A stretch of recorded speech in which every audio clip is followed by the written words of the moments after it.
22 जनवरी के बारे में क्या कहना चाहेंगे आप? मैं प्रोफेसर विद्याशंकर त्रिपाठी उदयकरणपुर महाराजगंज भदोही का रहने वाला हूँ।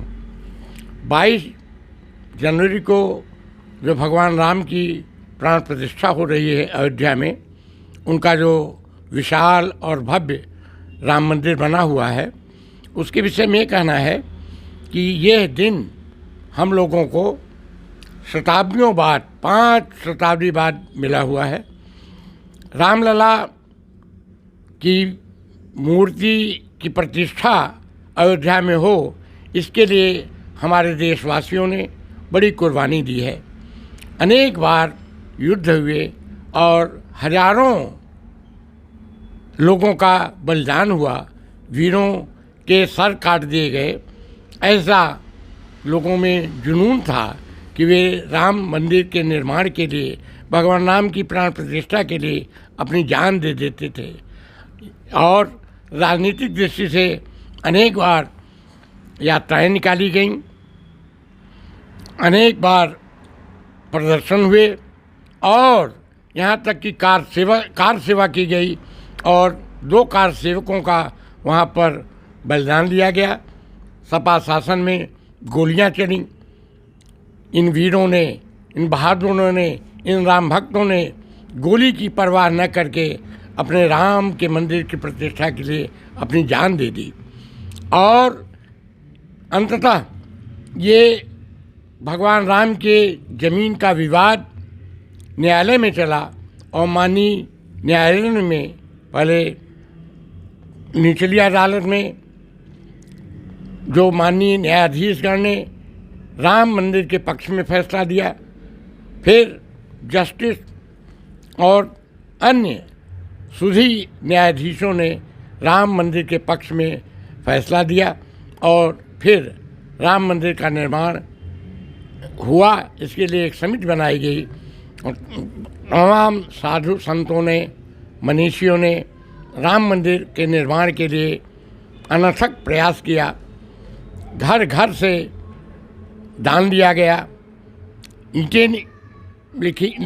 ईंटों का संग्रह हुआ और पत्थरों में राम लला से संबंधित चित्रों का अंकन हुआ। अंततः राम मंदिर का निर्माण कराया गया और अब 22 जनवरी को शुभ मुहूर्त में रामलला की प्रतिष्ठा अयोध्या में भव्य राम मंदिर में हो रही है। ये जनता के लिए अतीव उल्लास और हर्ष का विषय है। भारत के विभिन्न प्रदेशों से राम भक्त आ रहे हैं। कितने तो पैदल यात्री आ रहे हैं, बिना भूख प्यास का ध्यान न देते हुए। एक धुन उनको है कि मैं 22 जनवरी को अयोध्या में पहुंचूं और अपने रामलला की प्राण प्रतिष्ठा को अपने आँखों से देख सकूं। वे जगह जगह पर विभिन्न गांवों में राम भक्तों के पास रुक रहे हैं, उनका सम्मान हो रहा है और दूसरे दिन फिर वो वही पैदल यात्रा कर रहे हैं। और इस प्रकार से कितने साधु संत कुछ नौराई में मिले थे, उन लोगों से भेंट हुई। वो अनथक प्रयास करके थक नहीं रहे हैं और जुनून में अपना चले जा रहे हैं और अयोध्या 22 जनवरी तक पहुंचने का उनका संकल्प है। सरकार के बारे में क्या कहना चाहते हैं आप? सरकार ने तो सुव्यवस्था बनाई हुई है।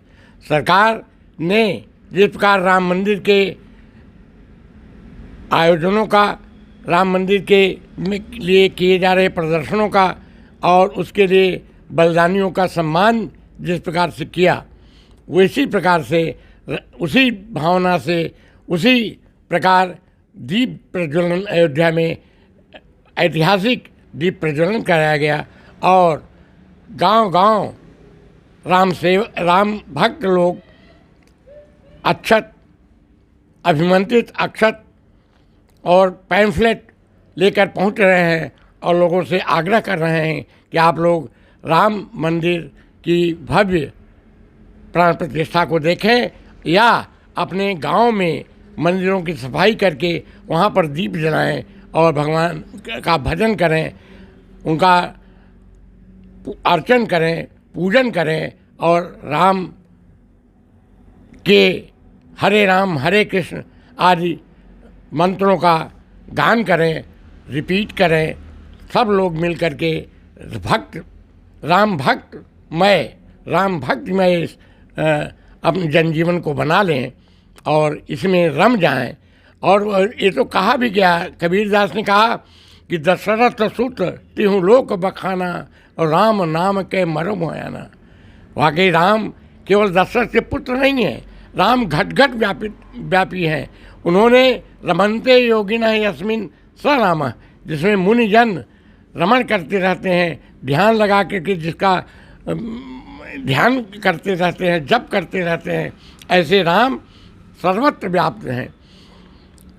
तुलसीदास ने राम को औपनिषदिक ब्रह्म का अवतार माना है। वो ब्रह्म है, ब्रह्म राम का निरूपण किया है। एक और वो मर्यादा पुरुषोत्तम राम का वर्णन करते हैं, दूसरी ओर पर ब्रह्म राम का वर्णन करते हैं, और ब्रह्म ही सगुण रूप धारण करके दशरथ पुत्र हो जाते हैं, कभी यशोदानंदन हो जाते हैं। श्रीमद् भगवद गीता में भगवान कृष्ण ने भी कहा, यदा यदा हि धर्मस्य ग्लानिर्भवति भारत अभ्युत्थानमधर्मस्य ददात्मानं सृजाम्यहम्। त्रेता युग में जो राम है वही फिर अवतार लेकर के द्वापर युग में कृष्ण बनकर पैदा हुए। नंद और यशोदा के घर कहिए या वसुदेव और देवकी के यहाँ कारागार गृह में उनका जन्म हुआ। तो एक महल में पैदा हुए भगवान राम और एक कारागृह में पैदा हुए भगवान श्री कृष्ण। तो ये अवतार की जो हमारे सज्जनों की रक्षा करने के लिए, असुरों का विनाश करने के लिए जो भगवान राम ने जन्म लिया, जन्म क्या लिया, वो प्रकट हुए। भाई प्रकट कृपाला दीन दयाला कौशल्या हितकारी, ये जो कहा महात्मा तुलसीदास ने पूरा रामचरितमानस में राम के सगुण स्वरूप का जो वर्णन किया, कहीं कहीं पर निर्गुण रूप राम की भी भक्ति की, वेदों ने इनकी स्तुति किया। ऐसे ही अध्यात्म रामायण में राम हृदय आता है, उसमें राम के अलौकिक दिव्य स्वरूप का श्रुतियाँ भी उनके उस दिव्य स्वरूप का गान करती हैं, स्तुति करती हैं। अद्भुत रामायण, आनंद रामायण, वाल्मीकि रामायण में राम कथा, सैकड़ों संस्कृत में रामायण काव्य लिखे गए हैं जिसमें राम के चरित्र का विविध रूप से वर्णन किया गया है। हिंदी में केशव ने रामचंद्रिका लिखी, मैथिलीशरण गुप्त ने साकेत लिखा, ऐसे ही महात्मा तुलसीदास जी ने रामचरितमानस, और भी संस्कृत में हनुमत प्रशस्ति आदि जो मतलब रामायण से इतर काव्य लिखे गए संस्कृत साहित्य में, कहीं हनुमान जी का, कहीं लक्ष्मण जी का, कहीं पूरे रामचरित्र का वर्णन किया गया है, कहीं पर भरत का चरित्र ही दिखाया गया है। इस प्रकार अनेक रूपों में संस्कृत साहित्य में और हिंदी साहित्य में राम के स्वरूप का वर्णन किया गया है। मैं तो ये कहूँगा कि केवल हिंदी और संस्कृत में नहीं, कन्नड़, तेलुगु, मलयालम, इन सब में भी इनके साहित्य में राम कथा का वर्णन देखने को मिलता है। इस प्रकार पूरे भारत के समस्त प्रदेशों में वर्णित राम कथा का एक विशाल भांडार हो गया है, और तभी हर प्रदेश के निवासी अयोध्या पहुंचने की ललक अपने हृदय में रखे हुए हैं और पहुंच रहे हैं।